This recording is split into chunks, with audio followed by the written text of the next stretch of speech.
Salam, hər vaxtınız xeyir olsun. Mən İnam Təhsil və İnkişaf Mərkəzinin Azərbaycan dili və ədəbiyyatı müəllimi Fatimə Alafverdiyeva. Bugünkü mövzumuz buraxılış imtahanı ilə bağlıdır. Əgər buraxılış imtahanında yüksək bal toplamaq istəyirsinizsə, bəzi məqamlar var ki, bunları bilməlisiniz. Bunları bilmədən buraxılış imtahanına hazırlaşma. Keçək həmin məqamlara. Birincisi, bilirik ki, Azərbaycan dili qaydası, qrammatikası, fonetika bölməsi ilə başlayır. Fonetika bölməsində biz saitlər, samitlər, onların xarakteristikası, heca, vurğu, ahəng qanunu və s. kimi mövzuları öyrənirik.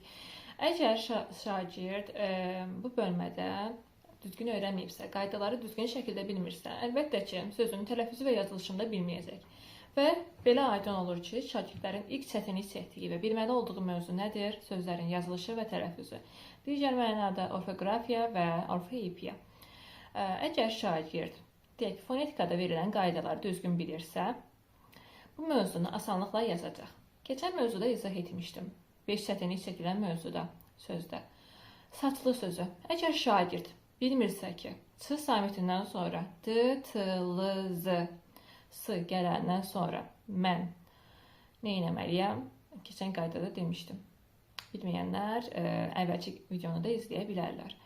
Bu qaydanı bilmirsə, niyə c-nın, ç-nın, ş kimi tələffüz olunduğunu bilmirsə, əlbəttə ki, səhv yazacaq. Bunun üçün qaydanı düzgün bilmək birinci şərtdir.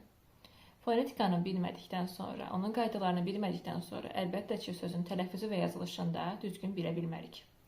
İkinci məqam. İkinci məqam leksikologiya ilə bağlıdır.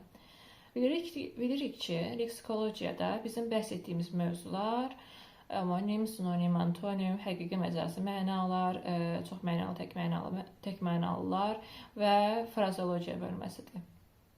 Əgər şagird sabit, sərbəst birləşmənin növün fərqini bilmirsə, yaxud da frazeoloji birləşmənin, omoniminin, sinoniminin və antoniminin frazeoloji birləşmə olduğunu bilmirsə, əlbəttə ki, bu tip sualları səhv yazacaq. Bu qaydaları bilmirsə, əlbəttə ki, imtahana düşəndə yaza bilməyəcək. Əgər bu tip sualları yazmaq istəyirsinizsə, ən azından frazeoloji birləşmələr haqqında bir məlumatınız olmalıdır. Verilən testlərdəki sözləri bilməlisiniz. Əsasən təkrar sözlər düşür. Bunları bilməlisiniz.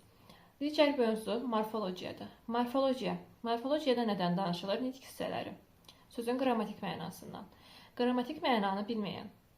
Məsələn, isim, sifət, say, əvəzlik, zərf. Digər köməkçilik hissələrini bilmirsə, şagird. Əlbəttə ki, qaydaları səhv yazacaq. Qaydaları bilmir deyə, düşən qaydaya uyğun sualları da səhv yazacaq. Bunu bilmək üçün nə etmək lazımdır? İsim, ismin xüsusiyyətləri, isimdə kritik qaydalar var. Bunları bilmək lazımdır. Mənsubiyyəti, nə vaxt mənsubiyyətdir, nə vaxt hal şəkilçisidir. Sonra hansı hal göstəricisi nədir, şəkilçisi nədir və s. Bunları bilməlidir. Sifətdə sifətin dərəcələrini bilməlidir. Orada da çaşdırıcı suallar nədir? Qoca, yaşlı sözünü sifət yox isim kimi götürənlər olur. Yaxud da dəmir, taxta kimi sözləri, taxta qapı kimi düşünüb təyin edir, sifətdir. Bu tip sözlərdə şagirdlər çətinlik çəkir və əlbəttə ki, səhv yazır. Buna görə də sözləri ayrılıqda hansı nitq hissəsinə aid olduğunu, hansı qrammatik vəzifəni yerinə yetirdiyini bilməlidir şagird. Üçüncü məqam bildirdik. Dördüncü məqam nədir? Sintaksis.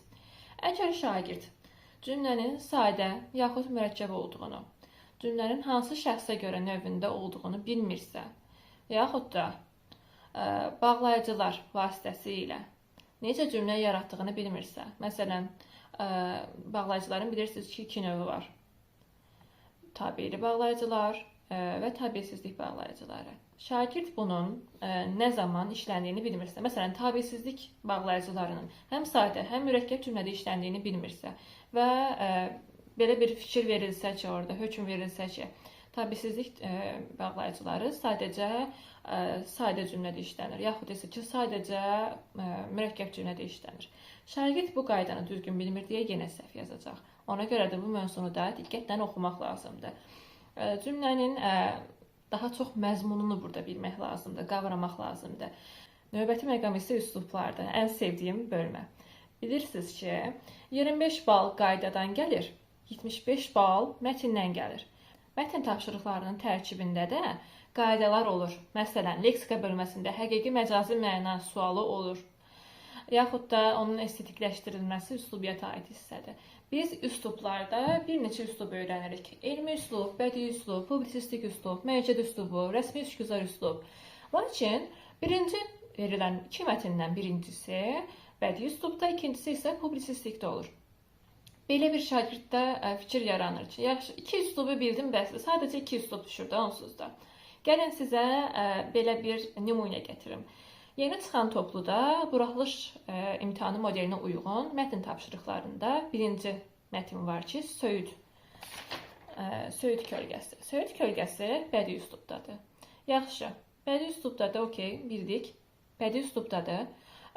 Amma mən sadəcə bədii üslubu bilməklə bu qaydanın testlərini, bu mətnin testlərini yaza bilmərəm. Niyə?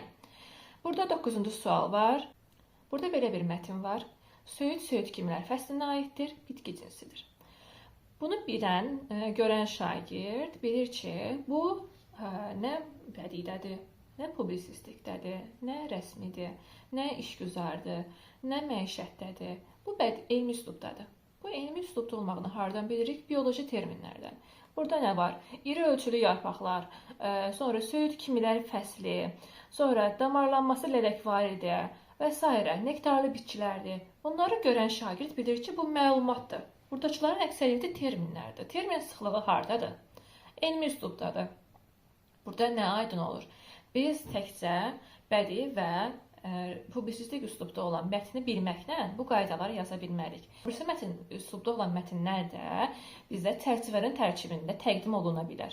Əgər mən bunu bilmirəmsə, digər üslubların xüsusiyyətini bilmirəmsə, burada soruşanda ki, həmin mətnin üslubi xüsusiyyətini yaz və ona aid nümunə yaz, şagird burada çətinlik çəkir. Növbəti məqam isə digər mətn tapşırıqlarına aid olan bir xüsusiyyətdir. Hansı ki, məsələn, giriş, əsas hissə və nəticə hissə, yaxud onun üsluba aid olan, uyğun olmayan sözü tapın, yaxud burada nə olsun? Bu fikri zənginləşdirib yazın. Bu da üsluba aid olan bir xüsusiyyətdir. Əlbəttə ki, ədəbiyyat fənninə hazırlaşan uşaq bunu daha rahat yazır.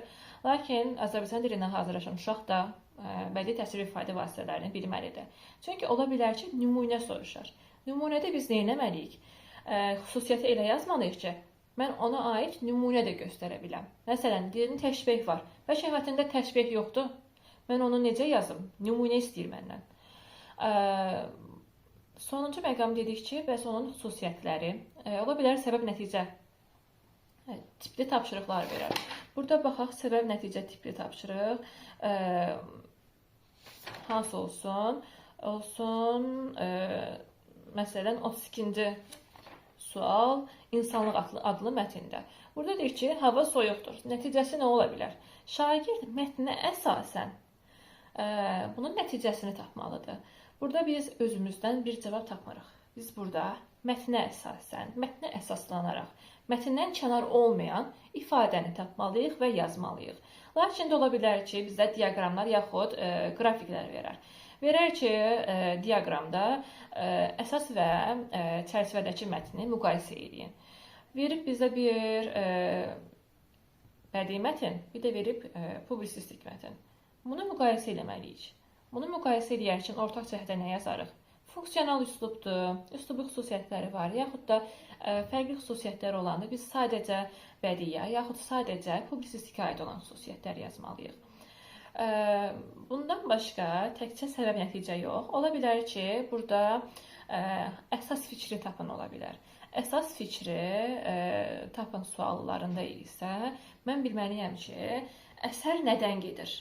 Ola bilər ki, müxtəlif mövzular ola bilər. Əsas fikirdən əlavə yardımcı fikirlər də ola bilər. Yardımcı ideyalar da ola bilər. Mən əsas fikrə baxmalıyam. Əsas fikirdə məndə əsas obyekt nədir? Mən nəyi öyrəndim? Mənim yaddaşımda, mənim öyrənməli olduğum hansı mövzu var burada? Şagird bunu bilməlidir. Yaxud mətndə suala cavab tapmaq mümkün deyil.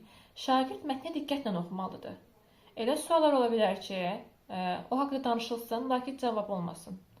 Ümumiyyətlə, o mövzudan danışılmasın. Şagird bunları bilməlidir, diqqətli olmalıdır. Ona görə də mətn tapşırıqları diqqət tələb edən mətnlərdir, tapşırıqlardır və 75 bal verir.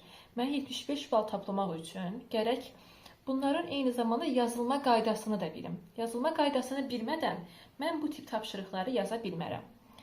Unutmayın ki, əgər siz sadaladığım 6 məqamı bilsəniz, əlbəttə ki, maksimum nəticə toplaya biləcəksiniz.